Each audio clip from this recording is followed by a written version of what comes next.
Did Captain America really need to take off his jacket before doing a bicep curl with a helicopter? No! Is anyone really complaining about that though? No! Fan service is stuff that's there for the benefit of the audience, over the needs of the story. This can mean sexy time fan service, Woo! Woo! but that's not what I'm gonna talk about today. What are you doing? Get off the stage! This video is about self-referential fan service, celebrating or pandering to long-term fans for their continued investment with a variety of Easter eggs, I understood that reference. callbacks, We'll get the stones to you.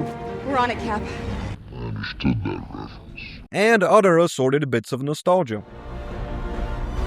I understood that reference. Deadpool and Wolverine is full of fan service, and that's fine. After 17 years as Wolverine, and going out with a bang with Logan, there really wasn't anything left for Hugh Jackman to do except a bunch of fan service. Classic John Byrne Brown and tan. Now, you fought the Hulk in this outfit, no? I can do this all day. It's all in good fun, right? Wrong. It's time for me to be a big nerd and take a really silly movie way too seriously. There's a specific kind of fan service in Deadpool and Wolverine that really bugs me. It's when real-world logic starts warping the fictional reality of the story, or when characters say and do things that only make sense to us, the audience. Early in the film, we're told that Deadpool's universe is deteriorating because its anchor being, Wolverine, is dead. Spoilers. This is meta-commentary on how in real life, the X-Men cinematic universe wasn't doing so hot. Please! Someone! I'm going to die! Wolverine has always been the most popular and successful of the film characters, so to us, the X-Men universe slowly dying without Wolverine makes sense. But trying to turn that into a plot point within the actual fiction is nonsensical. Wolverine is just a guy on Earth. We need your help. Look, it's not overselling it to say that the fate of the universe is at stake. I'm Canadian. Sure, he can live extra long because of his mutant powers of regeneration, but he's not immortal, and he was born in the late 19th century. The universe existed way before he did, and given his limited lifespan, it seems kind of insane that he would be the only thing keeping it together. I don't mind the idea of anchor beings, but Marvel has a whole bunch of cosmic entities that are a much better fit for something like that, as opposed to some random guy on a single planet. Making Wolverine the anchor being only works on a meta level, and the more you think about it in terms of the story, the less sense it makes. Speaking of which, how about this line?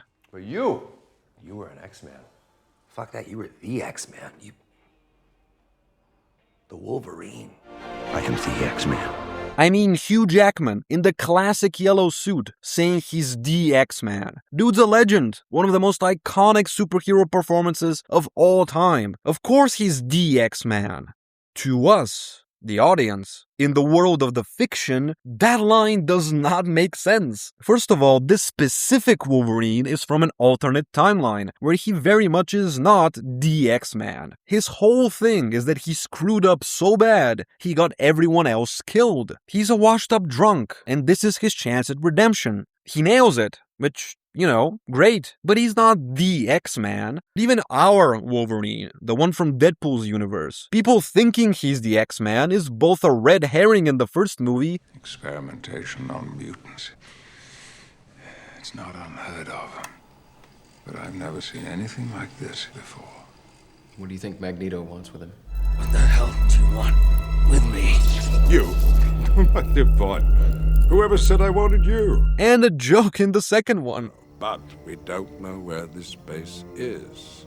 And I believe one of you might. The professor already tried. Once again, you think it's all about you.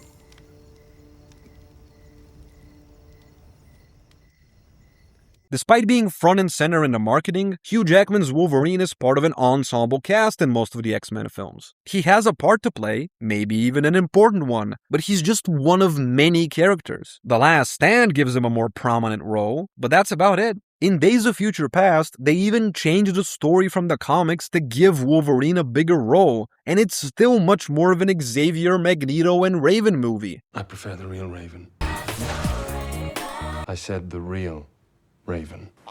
Perfection. Sure, my man has an entire trilogy of films that are all about him, but those are mostly just his personal adventures. That doesn't make him the X-Man. This is a sentiment of the audience, and it's bizarre and distracting for the characters to also adopt it, especially when it so blatantly contradicts their own story. What really gets me is that the movie has a character that can get away with this kind of stuff no problem. I am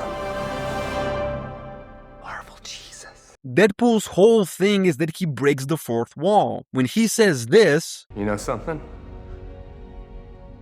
You're the best Wolverine. that's actually just a really good line. It works as a character moment, with these two bonding after everything they've been through. But Deadpool is also acting as a proxy for the audience here, telling Hugh Jackman, on our behalf, that he is the best Wolverine. Deadpool can make jokes about the X-Men movies crashing and burning without Wolverine. That's fine. Don't make it a plot point. Let's just take the L and move on. I think it's been steadily great since Endgame. No! No!